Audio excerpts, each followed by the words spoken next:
ঘটনা ঘটে।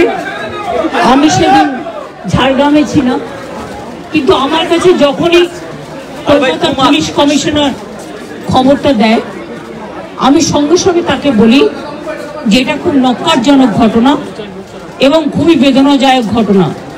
যেই জড়িত থাক তাকে ইমিডিয়েট শাস্তি দিতে হবে এবং আমরা চাই এই কেসটা ফাস্ট ট্র্যাক কোর্টে হোক।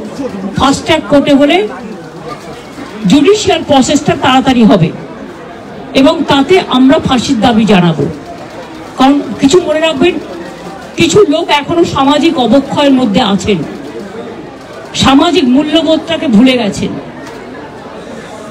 মেয়েদের গায়ে হাত দেওয়া যে কত বড় অপরাধ এবং তার সাথে যে অত্যাচার করেছে বা তাকে যেভাবে খুন করেছে, আমি আশ্চর্য হয়ে যাচ্ছি। ওখানে নার্সরা ছিলেন, ওখানে ওদের সিকিউরিটি ছিলেন, সবাই ছিল, কিন্তু কি করে ঘটনা ঘটলো এটা এখনো আমি ঠিক বুঝতে পারছি না। পুলিশকে আমি বলেছি, বাবা মাও যেটা আমাকে বলেছেন যে ওদের ভেতরেই কেউ আছে। যদি ভেতরে কেউ থাকে, কারো প্রতি সন্দেহ হয়, যারা ছিল, যারা ওর বন্ধু বান্ধব, তাদেরকে সবাইকে ডেকে কথা বলবে এবং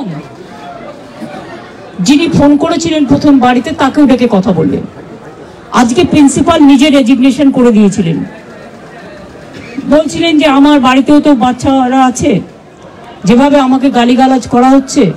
তা আমরা তাকে বুঝিয়ে বলেছি, ঠিক আছে আপনাকে ওখানে কাজ করতে হবে না, আমরা ওনাকে সরিয়েছি অন্য জায়গায়। আমরা ওখানে MSVP-কেও সরিয়ে দিয়েছি ডিউ টু নেগলিজেন্স। আমরা হাসপাতাল থেকে হেড অফ দ্য ডিপার্টমেন্ট, যে চেস ডিপার্টমেন্ট, তাকেও সরিয়ে দিয়েছি এবং পুলিশ পোস্টে যে ACP ছিলেন তাকেও সরিয়ে দিয়েছি। সবাইকেই সরানো হয়েছে এবং ডগ স্কোয়াড থেকে শুরু করে, ভিডিও থেকে শুরু করে, ফরেন্সিক ডিপার্টমেন্ট থেকে শুরু করে সবাইকেই ইনভলভ করা হয়েছে যাতে খুনি গ্রেপ্তার হয় এবং দোষীরা শাস্তি পায়। এবং আমি চাই পুলিশ যত তাড়াতাড়ি সম্ভব দোষীদের গ্রেপ্তার করবে। আর রবিবার পর্যন্ত যদি তারা কুল কিনারা করতে না পারেন, কারণ ভেতরেও তো অনেকে আছে, তাহলে এই কেসটা আমরা আমাদের হাতে রাখবো না, আমরা CBI-কে দিয়ে দেবো। তার কারণ হচ্ছে আমার এতে কোনো পাওয়ার লেনা দেনা কিছু নেই, আমি প্রথম দিন থেকেই বলছি। কিন্তু ওদের সাকসেস রেট খুব কম। তাপসী মালিককে যখন খুন করে হত্যা করা হয়, ধর্ষণ করে, আজ পর্যন্ত বিচার হয়নি। সিঙ্গুরে এটা হয়েছিল, নন্দীগ্রামে যখন 14 জন গুলিতে মারা যায় বা 10 জন হারিয়ে যায়, আজও তারা ফিরে আসেনি। এই কেসগুলো সব CBI-এর হাতে ছিল, রিজার্ভের কেসও ছিল, একটা কেসেরও বিচার হয়নি। এমনকি রবীন্দ্রনাথ ঠাকুরের নোবেল প্রাইজ চুরি হয়েছিল, সেই কেসটাও ছিল, মানুষ কোনো বিচার পায়নি। কিন্তু তবু মানুষের স্যাটিসফ্যাকশনের জন্য যদি কেউ ভাবতে পারে যে পুলিশ ঠিক মতো করতে পারছে না, যদিও Calcutta police is the best police in the world, তাদের তদন্তের যে সিস্টেমটা এবং সবচেয়ে ভালো অফিসারকে লাগানো হয়েছে সমস্ত কিছু দিয়ে। আমরা রোববার পর্যন্ত সবাইকে ডাকবো, আমাদের পুলিশ ডাকবে, এটা বিনীত বলবে, আমি বিনীতকে বলতে আহ্বান জানাচ্ছি।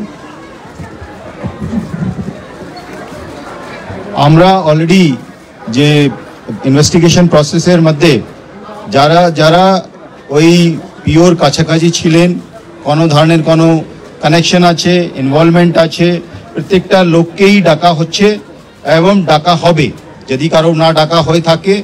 এবং আমরা অলরেডি একটা হেল্পলাইন নাম্বার শুরু করেছি, ওর মধ্যে ডাক্তাররাও আমাদেরকে বলতে পারেন, অ্যানোনিমাসলি বলতে পারেন, ফিজিক্যালি এসে বলতে পারেন কি যদি কারো উপরে সন্দেহ থাকে, কি কারণে সন্দেহ আছে। ফ্যামিলি মেম্বার সঙ্গেও আমরা টাচে আছি। কালকে অ্যাডিশনাল CP1 পার্সোনালি এখানে এসেছিলেন, উনি ওনার ভিউটা জেনে গেছেন।